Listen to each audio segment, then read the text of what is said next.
Good morning. Hello family, welcome back to my channel. So देखुं ना दहीबरा आलुदम देखिए मत लगुच समस्त पार्टी लाड़ बहुत हो आउ भी देखिए निज कंट्रोल कर पारे कहीं टाइम बहुत हो जाता मत लगुला प्रबल भोक। आप जानते कि नहीं मुझे जानी मु भोक अटक पारे निजको पूरा अनकंट्रोल मोर हो जाए। आउ जो मत भोक भी मुंड किसी काम करे से किसी भी कम होता मुझे किसी भी करें देखुए मुझे स्पीड्रे खाई चली आईठू जापे मुझे भोकिला अच्छी जमी लगुच कि मुझे दिन है खाइनी।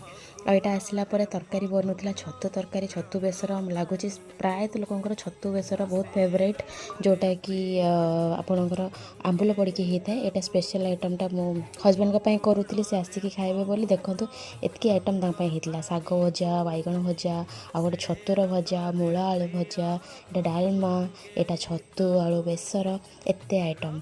तो मैंने छुआ मैंने बन चुनी खाया पसंद करती कमेंट जाने।